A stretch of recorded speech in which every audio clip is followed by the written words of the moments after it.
Hello and welcome to Spectral Fox Gaming. I'm BKnight and I'm sitting here with Lylanthia and Hello. He has asked me to take over so that I get a little practice here. This is the second half of the Kaladesh. Did I say that right? Kaladesh? Yep. Kaladesh, yeah. Kaladesh deck builders. He's made us 3 decks out of this deck builder toolkit. And so here's the first one here. And this looks like a black-white deck. What has he made us here? Now this is the one that goes to the graveyard. This is the graveyard deck. Yes, indeedy. And so here is all of our fancy little cards here. So what are some interesting things in this deck that you use? Well, the first thing I'd like to point out is that the deck has a couple of different ways to discard cards from your hand, which allows you to put your neat graveyard things into the graveyard to use them. So we'll see, we've got Ghoul Steed, which lets us discard cards. We've got Creeping Dread, which makes each player discard a card. And then we've got, I believe there was something else in here that did. Oh, that's right, Shard of Glass helps us mill cards into our graveyard. And then we were also looking at, let's see, boy, I should have memorized these. You said murder, right? Murder kills their things. Scaresdag Supplicant lets you discard a card to make each player lose 2 life. And then, so those outlets combined with the mill outlets let us get cards into our graveyard so that we can start recurring creatures. So what do you think is the most important card in this deck, or like kind of like the key holder here? I would say it's each of the cards that comes back into play from the graveyard or creates creatures from the graveyard. So that's Ghoul Steed, that's your Dauntless Cathar, which can put a spirit token from the graveyard on the battlefield. We've got Haunted Dead, which does something similar. It itself can come back, and then each time it enters the battlefield, put a 1/1 white spirit token on it with flying. And then, I believe there was one more. Sanitarium Skeleton can go back to your hand from the graveyard. And so, you're just creating all of these threats that just come back over and over again. Desperate Sentry, when it dies, creates a 3/2. And then something else neat is the Weirded Vampire, which can come into the battlefield if you discard it to your Ghoul Steed. So you've got a lot of little synergies here that like make card advantage. Nearhearth Chaplain. Exile it from your graveyard, put 2 spirit tokens with flying on the battlefield. So after he served his use and he's died off, you've gotten some life from the lifelink, boom, he becomes 2 more guys. And if you were to make this a like professional deck, say you wanted to play this kind of deck, what would be like 1 or 2 really good cards that you could add to it if you found them along the way? So I would definitely be playing blue if I was going to play this professionally. I would be adding Prized Amalgam, which is a creature that if you had something else enter the battlefield from the graveyard, it follows it. So it's a 3/3 that if it's already in your yard, it'll come back with it. Cool. Then I would be looking into some of the other cards that allow you to draw cards or look at the top several cards of your library, put other cards into your graveyard, and then maybe take one back to your hand. Like Forbidden Alchemy from Innistrad, which isn't standard legal, of course, would be a card that would fit the bill. Cool. Excellent. Well, thank you. And then I get to pick out as a newbie, I like the fox one. That one's pretty. And then I like this Ghost Steed because I'm totally into the horse thing. And I feel like there was one more in here. Oh, Fragmentize was the other one that I know I've seen that's pretty good.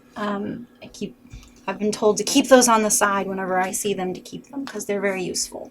Then over here we've got a couple of the dual lands that came in from the toolbox, and then we've got our white and black lands here. And that gives us a 60 card deck, right? Yep, that's right. All right, so there's one. And there's definitely more decks that you could have made with this toolkit, but of course you have to kind of pick and choose when you're building full decks here. So the next one that we have is a green-black. Yep. And what kind of deck is this? So it's mostly focusing on cards with Delirium. So there's Delirium as a mechanic from Eldritch Moon, and I think Shadows over Innistrad as well, that focuses on the amount of different cards of card types that you have. So if you have an enchantment, an instant, a creature, and a land in your graveyard, then you have Delirium turned on, which gives certain cards different buffs. Or the cards will do completely different things. So a lot of the cards that we chose for this deck were specifically because they'll go to the graveyard. So we ended up putting Terrarion in for instance, in the deck, so that we can put it in the graveyard and turn on Delirium.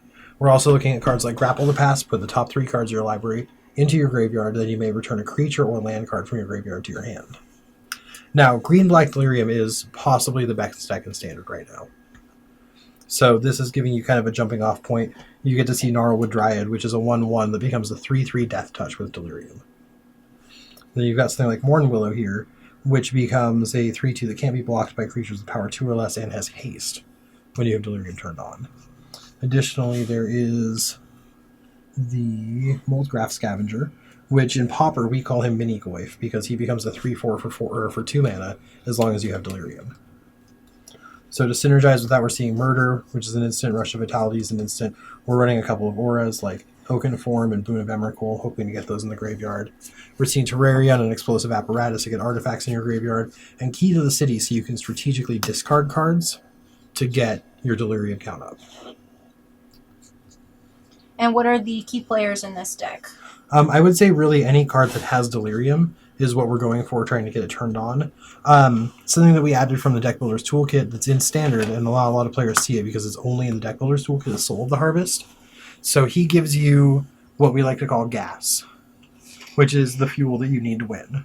Okay. So when you've got Soul of the Harvest in play and you top deck a little 2/2 creature, 2/2 creature is not going to impact your late game very much. If you drew, I don't know, let's say Gear Per Guide. So, but you draw Gear Per Guide, you play it, with Soul of the Harvest in play, you'll draw another card. Maybe you'll get your Crow of Dark Tidings, you can play it. Then next turn, you'll have another card in hand to play, so you can grab your Watcher of the Web.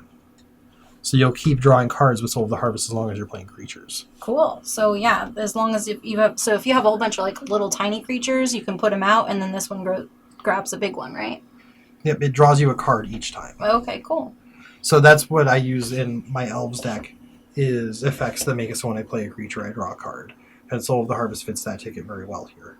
Okay, and then if you were to, go on with this deck, what are like 1 or 2 big cards that you could put into it to make it really good? The long and short of it's Grimflayer. So he's a 2/2. Whenever he attacks, put the top, I think, 3 cards of your deck into your graveyard, and then you can return a creature from those to your hand. Additionally, he becomes a 4/4 when you have Delirium. He starts out as a 2/2 for a black and a green. I would say also upping the Gnarlwood Dryad content would be a way to go, and then maybe running some more Crop Sigils here. Cool. All right. Anything else for this deck? I think that's basically it. Excellent. And then, of course, there's the Nightmare in here, which is, again, one of my favorites because it's a horsey. And then, of course, this one, the Soul of the Harvest, I've seen a couple of times on Magic Online, and I always like that one. I will say there is, we would want to put Emrakul in this deck, the new one, except it just got banned in Standard. So. Oh, yeah. Poor Emrakul. I'll be pouring out a 40 on the curb for it later. Ouch. All right, so then we have our last little deck that we made here, which is a flyer deck. And is this one with Flicker or no? Without. We ended up not doing the Flicker deck. Okay. So this one also has like an artifact sub-theme going on. Okay. Because there are a lot of cards in Kaladesh that care about you having artifacts. And so if I was going to rebuild this deck, I would add more Filigree Familiars, because we ended up putting one in the black-white deck also. But this deck would definitely want more of that card. It really wants more of any artifacts it can get, so that it can continue assembling the pieces of the puzzle.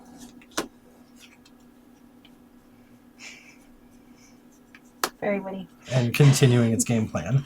But so we're running a lot of small, cheap flyers in this deck. Really efficient creatures. Snare Thopter is a 3/2 flyer haste that catches your opponent off guard. The Gilt Nest Crane helps you get more artifacts out of your deck into play. And then we're also looking at the Sphinx of Magosi, which is in here somewhere. I know I saw him. Right here. Who just draws you cards and keeps getting bigger. So the idea is survive until you can cast the Sphinx, make him big, draw a lot of cards, and then just keep applying pressure until you win the game. And he's pretty. I mean, if you say so. He is. All right, so what are some really key players here? Are they all it's kind of like a synergy of putting them all together, isn't there? I would say really we're going to be looking at any card that draws us cards here. Okay. So getting card advantage is what the blue deck wants to do here. So we can keep seeing cards like Sleep Paralysis, Unsubstantiate, Displace, things that will let us control what our opponent is doing, while continuing to keep playing our guys. Awesome. And then I noticed that you have some artifact creatures in here, so not only are they artifacts, which helps the deck, but then you also have the creatures that can do damage. Well, this one's only a wall, but so what kind of things would you add to this deck? I would say more counter magic. So Summary Dismissal is the first card that comes to mind. 2 colorless and 2 blue. Counters any number of target spells, or exile any number of spells, and exile any number of abilities. So it can stop a planeswalker from ultimating, it can counter a spell, it can do pretty much anything you want it to do. Awesome. And now is this a really good deck right now, or is this kind of Mono blue, I don't think is seeing very much play in Standard right now. That might change when Aether Revolt comes out in the next week or so, as we're going to see a whole host of new tricky artifacts to play with and a whole lot more creatures to synergize with them. Awesome. Anything else about this deck? Pieces of the Puzzle is a great card. I play it in my Prism Ring deck and I love it. Cool. Okay. Well, I think that's all we have. We did not have enough lands to finish this deck. We needed 3 more islands, so you'd have to pull that from something other than your box, if this is the exact cards that you got from your box. But that was the only kind of problem that we ran into. We could have done a Flicker deck. That was one of the options. We could have done a red-green big creature deck. And then is there anything else we probably could have done with this? I mean, I know there's lots of possibilities, but that's kind of what we were seeing as themes, right? Yeah, those are the 2 that come to mind for me. I think that once the Aether Revolt version of the Deck Builders Toolkit comes out, if they make one, that we would have access to more artifacts and more things to generate energy. So then maybe we'd be able to look into doing like a red-green energy kind of build. Awesome. Well, anything else that you have to say about the Deck Builders Deck Builders Toolkit? I think it's a cool product. If you're starting out the game and want to make up some decks to play with your friends, it's a great way to get started. Awesome. Well, what is it that you say at the end of these? Thank you for watching, and like, subscribe, and comment. Yeah. And then you do some sort of thumbs up and thumbs down thing. Yeah. If you like the video, throw us a like. If you don't like it, throw us a dislike. And in the comments below, tell me something you don't like about my mother.